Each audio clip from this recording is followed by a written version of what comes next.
Thank you very much. It's very good to be with you in Dublin, having arrived today.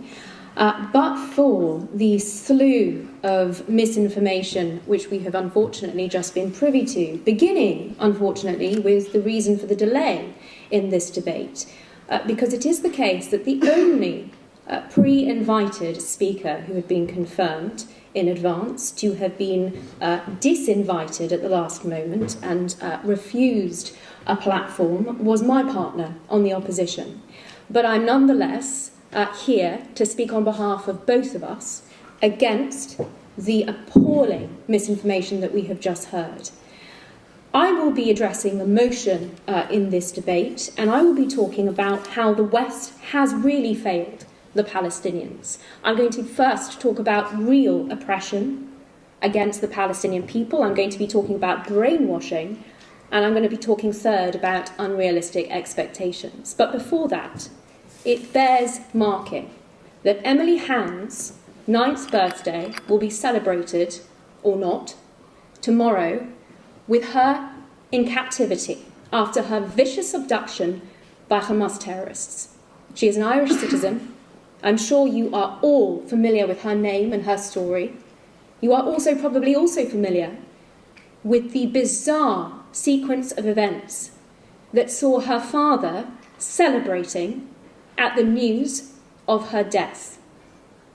She was presumed dead in the 7th of October attacks, the atrocities that were committed by Hamas and other Palestinian terrorist organisations who crossed over into the border and infiltrated into Israeli civilian communities. When he was presented with that news, he celebrated because he knew what befalls those who are in captivity, what befalls young girls and women, especially in Hamas captivity. Her 9th birthday tomorrow. How could anyone do this to the Palestinian people, is what we heard already this evening. How could anyone do this to the Palestinian and the Israeli people, those in captivity and the Hamas, and those Palestinians who have been in captivity since Hamas's violent takeover of the Gaza Strip in 2006. They won an election in 2005, but since 2006, when in that violent coup they threw their opposition Fatah members off of the roofs of buildings, they have controlled Gaza absolutely, viciously, torturing their own people, not to mention the atrocities that were committed on the 7th of October, and I must have missed reference to that in the speech that we heard previously. What we did hear was a plethora of misrepresentations about apartheid. Well, anyone who has visited Israel will know the utter nonsense that was just put forward to you. When I worked in the Supreme Court in Jerusalem, I worked under an Arab justice. There are currently Arab members of parliament sitting in Israel's Knesset. There are Arab doctors. There are Arab lawyers. There are Arab army officers who are, as we speak, defending the people of Israel against this heinous, barbaric terrorism, which is continuing as we speak, missiles falling onto Israeli civilian communities. They would, but for the Iron Dome defence system. They are in the Gaza Strip, rooting out Hamas terrorism and saving Palestinian civilians from that barbaric treatment, as we speak in Al-Shifa hospital. We heard about the March of Return, the suggestion that this was an unarmed attempt to break out. The March of Return was a precursor to what we saw on the 7th of October. It involved Palestinian terrorists shooting at Israeli soldiers across the border. It involved them seeking to break through that border fence, which they succeeded on destroying on the 7th of October, and we all know the results of that. Absolutely absurd to be talking about it in the context of unarmed activity or protest. But what we did here, in respect of these atrocities that were committed, this medieval barbarism, was a justification of it. if you can believe that, a rationalisation of it, an excuse, this idea that it was in resistance to something. I'll come on to what the Palestinian people are right to resist, and that is the brutal authoritarian dictatorship that is Hamas. Perhaps most troubling from the speaker, we heard calls for the destruction of the State of Israel, the ethnic cleansing of Jews from land. And if that has a place in this illustrious debating chamber, it is a very sad day indeed. So let's talk about the real oppression, ladies and gentlemen. Those Palestinians that are suffering under Hamas, that are routinely tortured, Palestinians that I have spoken on behalf of at the UN Human Rights Council. And let's look at this motion. Why is it that the international community, the West in particular, has failed the people of Palestine? Because of their silence and their complicity. Where are the people speaking out for the way that the Palestinians have been treated in Jordan, in Syria, in Lebanon, in Gaza, in Egypt, and in the West Bank? Where are people standing up for real Palestinian rights? Because you can take it from me that the Israeli Arab community are the only free Arabs to live in the Middle East. That's why many of them are actually now defending their country, Israel. Order. Order. Order in the chamber. They recognise the real oppression that so many of their cousins are subjugated to by the Arab world. And they recognise the opportunities that they have to live with equal rights as Israeli citizens in the only democracy in the Middle East. The second reason that we need to hold the West accountable for the position, for their failure of the Palestinian people, comes down to brainwashing. What we saw on the 7th of October was shocking, but not surprising. 3,000 people do not wake up one morning and decide spontaneously that it is a good day to slaughter Jews.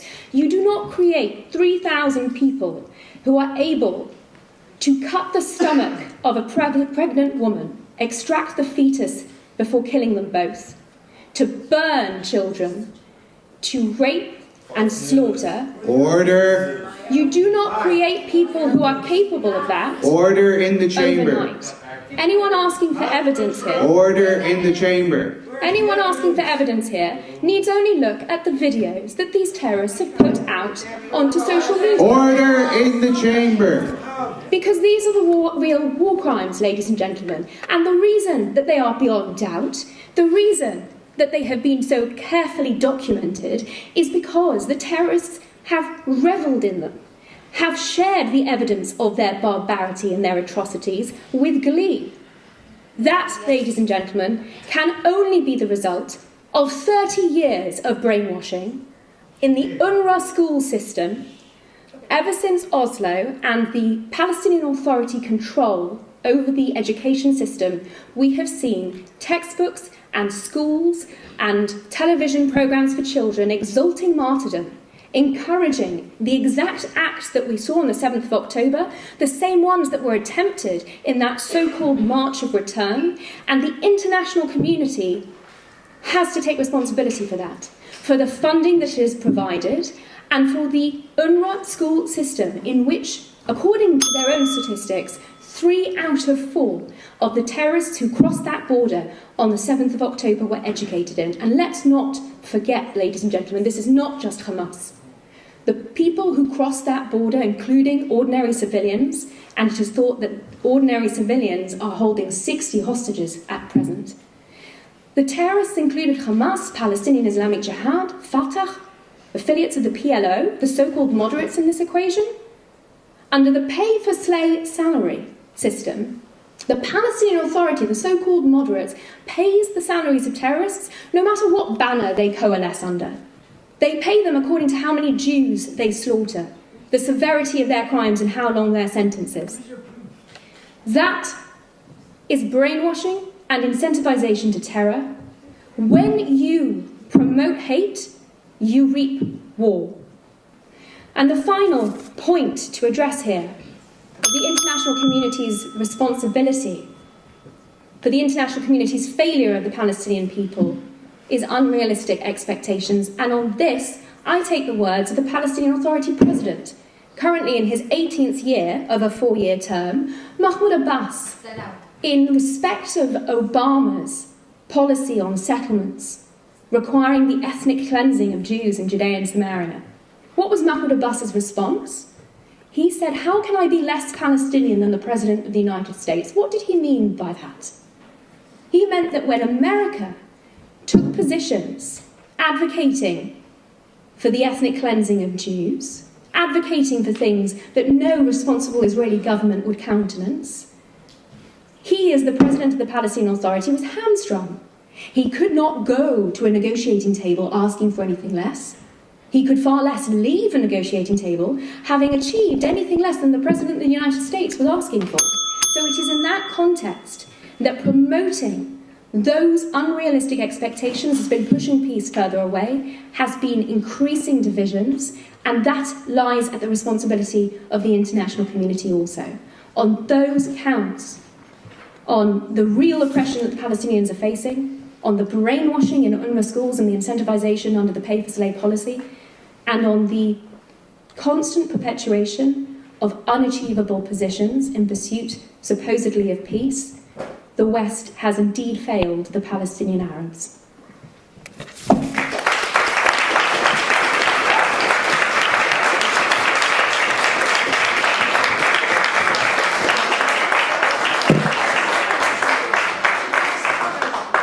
I'd like to thank our speakers for their speeches.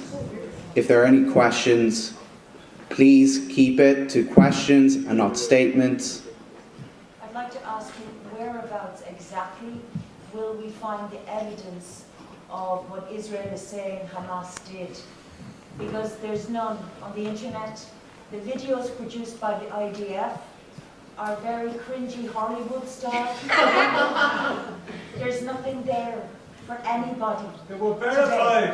Order in the chamber. Order in the chamber. No, you're lying. Can you tell me where to find them? You know, you stood there and spoke to me. There's What it? Okay, that's enough. Here. Here, I have a microphone. Would you behave yourself? Oh, sorry, so if I don't behave myself, you're going to nuke me, right? I'm not Islamic. Okay. Hear that?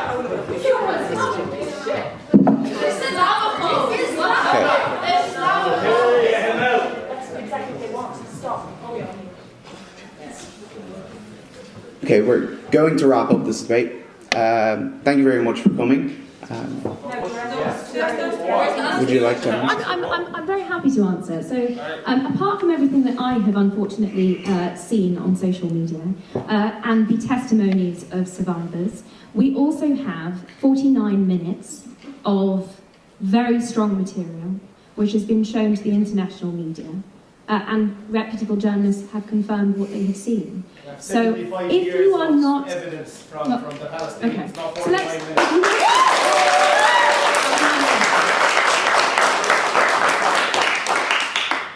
It's very interesting that people talk about 75 years because there is a misconception that is propagated, it seems to have fallen away in the last month or so, that actually the only objection that the Palestinian leadership has is to Israel after 1967, when Israel recovered territory that had been occupied by Jordan and the West Bank in particular.